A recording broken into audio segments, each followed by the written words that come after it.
Bantuan minyak di peringkat bawah ada ketirisan. Projek tebatan banjir ada kerisan. Projek Jana Wibawa untuk bantu Bumi Putra pun disakau. SPRM, LHDN, Bank Negara, PDRM. Jangan kira siapa, kiranya dilanggar, tindakan akan diambil tanpa mengira kiblat mereka, dasar mereka. Saudara-saudara yang hormati sekalian, kita menyantuni rakyat melalui pelbagai cara dan di antara lain adalah untuk sama-sama menyambut Eid Mubarak walaupun menjangkau sampai habis bulan dan saya dapat jemputan telah melangkau lebih pada Syawal. Tetapi maksudnya adalah untuk bersilaturahim dan menyantuni rakyat. Jadi saya fikir tidak ada masalah dia. Saudara Menteri Besar menukil pengalaman itu dari surat yang sangat berkhasiat, di antara surat yang amat berharga dalam sejarah Islam yang ditulis oleh Sayyidina Ali bin Abi Thalib radhiyallahu anhu kepada Gubernur Mesir Malik Ashtar. Walaupun kalau kita tahu sejarah, Malik Ashtar tak sempat pun jadi gubernur, dia terbunuh sebelum dalam perjalanan dia ke Mesir. Tapi surat itu seperti sudah tahu lah di antara warkah yang mula saya edarkan semula sebaik menjawat jawatan Perdana Menteri. Kerana apa yang ditekankan di situ? Pertamanya adalah tata kelola. Soal pengurusan kerajaan.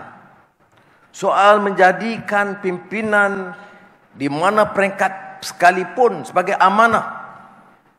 Jangan menggunakan kuasa Perdana Menteri, Menteri Kewangan, Menteri Besar, Ahli Majlis Mesyuarat Kerajaan Negeri, apapun jawatan, jangan digunakan untuk memperkayakan diri dan sanak saudara. Dan ini yang ditekankan tentang prinsip dalam tata kelola itu sebagai satu amanah dan tanggungjawab kepada Allah Subhanahu Wa Taala. Jadi saya percaya dan minta semua pimpinan di peringkat persekutuan dan pejabat awam menghadamnya. Kerana apa yang kita cuba lakukan dalam negara madani ini ialah pertama membetulkan ketempangan salah guna kuasa yang berlaku. Sehingga kan yang telah saya sebut, hampir sampai setiap saluran, setiap projek ada ketirisannya. Ya. Termasuk subsidi minyak mentah kepada rakyat, itu pun disakau. Projek-projek besar disakau.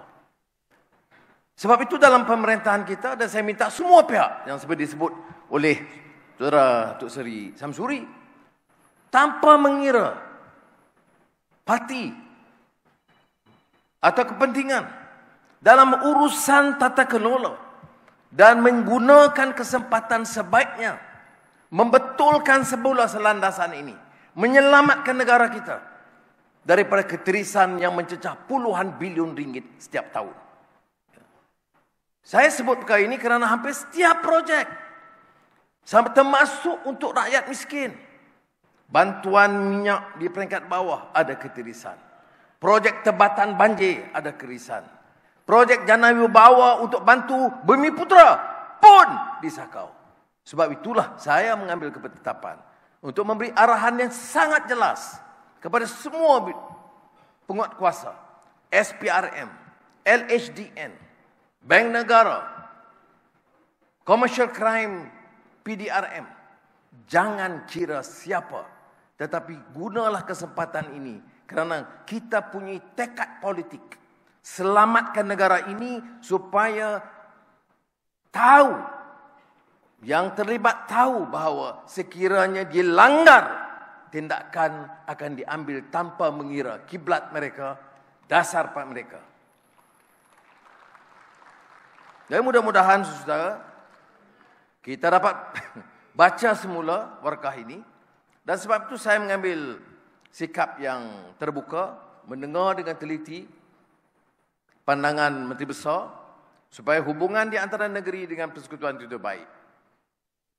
Dan keluhan mereka, pandangan mereka kita ambil kira. Semalam saya di Kelantan. Walaupun kita luluskan projek lebih daripada yang pernah diluluskan pada tahun sebelumnya. Ini kita kena ingat betul-betul. Karena kalau kita kata kita nak bipartisan, adil, keputusan dan mesti bijaksana dan adil. Zalim kalau kita buat keputusan dan hukum kerajaan sekarang seolah-olah mengurangkan peruntukan. Dalam semua bidang, baik kepada sekolah agama, baik kepada sekolah daif ataupun kerajaan negeri dan projek termasuk tempatan banjir, projek yang diluluskan tahun 2023 itu lebih banyak daripada tahun-tahun sebelumnya. Dan untuk itu, untuk meyakinkan lagi, ini soal yang disebut soal spesifik, Menteri Besar saya terima baik dan kita akan lulus. Dalam kereta pun saya beritahu, berikut peringkat kita luluskan. Saya tidak ada masalah. Ya. Dan saya dengar ada pandangan mengatakan bahawa peruntukan untuk mangsa banjir yang 50 juta awal itu ada kelewatan daripada NADMA. Saya sudah minta tadi pagi KSP cek perkara ini dan untuk maksud ini kerana saya dengar dan kenyataan Menteri Besar bahawa ada kekurangan.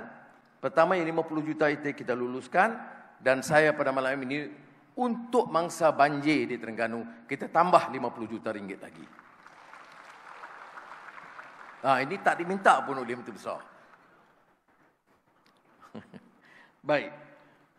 Umpamanya dalam belanjawan 2023, keseluruhan projek yang diluluskan lebih daripada 2022 yang berjumlah 1.6 bilion untuk Terengganu. Tetapi setelah mengkaji dalam beberapa bulan ini, saya lihat ada keperluan tambahan. Maka 1.6 itu sudah jadi pun 1.7 bilion ringgit. Ya. Maksudnya dalam 2 bulan, 3 bulan kita dah tambah. Di antara lain, pembinaan loji, rawatan kumbahan, dan rangkaian pipe pembentungan. Di kawasan Tadahan, Bandar Kuala Terengganu, 500 juta ringgit. Pemeliharaan muara Sungai Merang Stiu, 239 juta. Pembangunan pemerkasaan pelabuhan perikanan LKIM Cendering 192 juta ringgit. Dan termasuk projek baru pembinaan jalan-jalan desa menghubungkan Terengganu 124 juta ringgit. Rancangan tempatan banjir yang kita beri keutamaan. Semalam kepada Menteri Besar saya sebut ada projek yang tidak masuk dalam perkiraan kita. Tapi kerana kita dapat selamatkan dana tempatan banjir yang bocor sebelum ini, maka kita tambah projek fasa 3 Sungai Golok 1 bilion ringgit untuk membantu Kelantan menghadapi masalah banjir. Untuk Terengganu, rancangan tempatan banjir Sungai Tepuh dan Banggul Air Lilih daerah Kuala Nerus ditender mulai bulan depan, kos projek 410 juta ringgit. Tetapi tentulah di antara yang saya jadikan keutamaan dalam negara ini adalah projek pembasmian kemiskinan kerana Terengganu masih mencatat di antara yang tinggi. Selepas Sabah dan Kelantan, Terengganu masih kalau ikut angka 2020 itu masih 12%. Sebab itu projek IPR peruntukannya 750 juta ringgit untuk Terengganu. Bukan kerana kita pilih untuk bantu Terengganu, kerana jumlah yang harus dibantu itu lebih daripada beberapa negeri lain. Peruntukan pembasmian kemiskinan umum tambahan 100 juta untuk golongan miskin daripada yang kita umumkan sebelumnya. Ini termasuk baik pulih rumah golongan miskin, penyediaan prasarana asas di kawasan komuniti miskin, program latihan kemahiran, jaminan pekerjaan. Kemudian bantuan kebajikan masyarakat. 24,000 orang yang akan diberikan, termasuk orang kurang upaya, dengan peruntukan 130 juta. Kemudian STR, sumbangan tunai rahmah Terengganu, itu mencecah 400,000 orang di Terengganu yang akan menelan belanja sebanyak 135 juta ringgit. Saudara, saya sebut perkara ini untuk menghindar daripada apa yang dilemparkan fitnah kepada kita. Ya.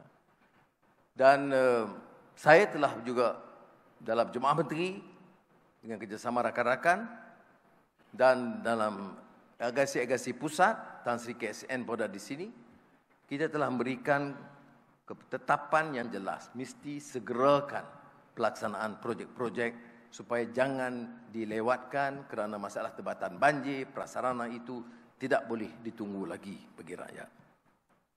Tapi alhamdulillah, ya, walaupun kita ambil alih pemerintahan dalam keadaan hutang 1.5 triliun ringgit dan defisit, tetapi alhamdulillah, kerana seperti kita sudah tahu, hasil cukai itu melonjak tinggi, mencatat pertumbuhan yang belum pernah kita catat dalam negara kita ini. Maknanya tokoh-tokoh besar, orang-orang kaya yang kadang-kadang longgar dalam pertimbangan untuk membayar cukai, sekarang membayar cukai. Maknanya hasil kita dijangka jauh bertambah pada tahun ini daripada unjuran yang kita buat dalam belanjawan madani. Sebab itu, sudah lihat umpamanya, pertumbuhan suku pertama tahun ini itu jauh lebih tinggi daripada unjuran Kementerian Keuangan dan unjuran Bank Negara. Yang diumumkan semalam, pertumbuhan kita untuk suku tahun pertama 5.6%, iaitu lebih tinggi daripada suku pertama tahun lalu, yang mencacah hanya 4.8% 2022, dan 56% ini lebih tinggi dari Indonesia, China dan Vietnam. Sebab itu saya tak boleh remehkan, saudara. Terima kasih. Kerana Indonesia 5%, China 4.5%, Vietnam 33%, Malaysia untuk suku tahun pertama 2023 5.6%.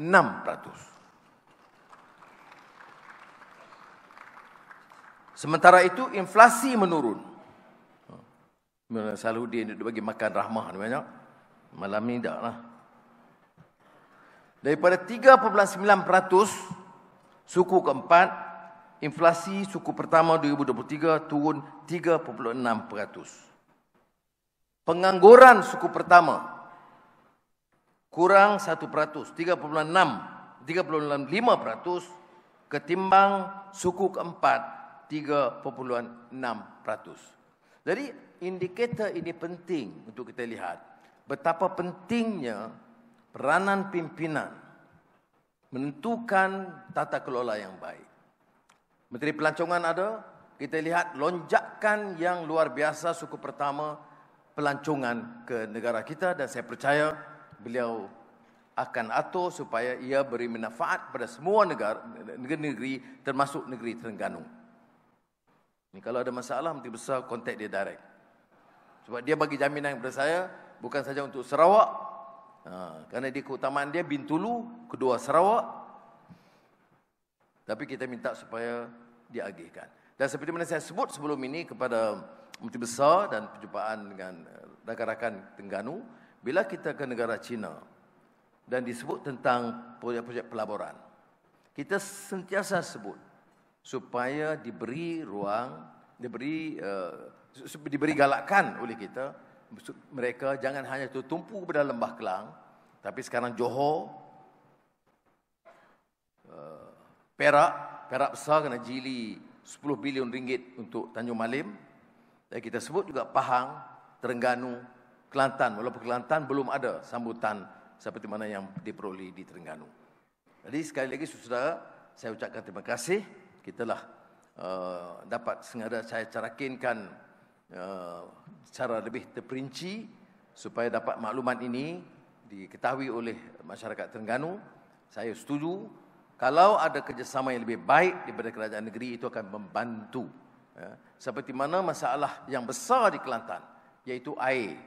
Jadi saya sampaikan kepada Menteri Besar, lepas itu bincang dengan Menteri Sumber Asli, Saudara Nik Nazmi, dan saya persembahkan kepada Bahduli Yang Maha Mulia Tuanku Sultan Kelantan, bahawa Kerajaan Persekutuan akan bersama untuk memastikan kita selesaikan masalah air di Kelantan yang berlarutan selama puluhan tahun.